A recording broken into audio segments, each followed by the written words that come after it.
Continuing to field questions for USMLE, I have a student from our Telegram group who's asking about how to deal with experimental questions on the real deal.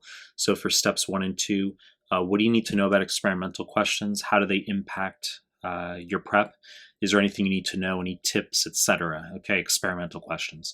So before we get started, please subscribe to my channel. I really appreciate it. Give the video a like. I really appreciate it. Find me on Instagram at Mehlman_medical, MEHL_man_medical. Link is down below.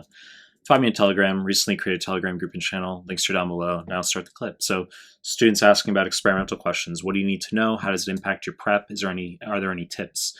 And my response is this notion of experimental questions is absolutely speculative at best, as the USMLE does not objectively release specific information about what they are experimenting with, as that would defeat the purpose of whatever they're attempting to ascertain information-wise.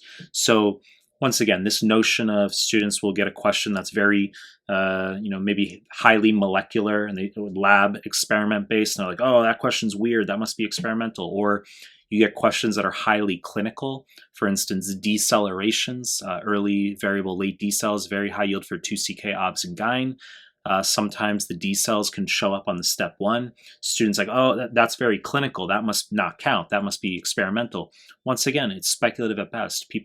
We don't actually know for sure what the USMLE is counting toward the score and what they're not. Okay, I had read many years ago about experimentation with step 3, how they were throwing some occasional step 1-ish concepts, biochemistry, etc., onto the step 3 exam to see what subjects doctors forget the most over time. Okay, I had read that at one point, but once again, we're talking many years ago, and even still, it doesn't impact steps 1 or 2 directly.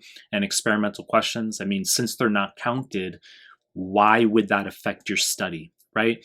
I'm more making this short clip here because of the occasional DMs I get about the notion of experimental questions, all right? So I need to at least address the topic. No, experimental questions do not affect you. No, you don't need to modify your prep in any particular way.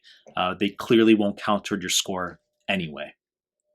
You know the deal. I'm going to continue to make more content. If you like my stuff, subscribe to my channel. And I appreciate your time. That's it.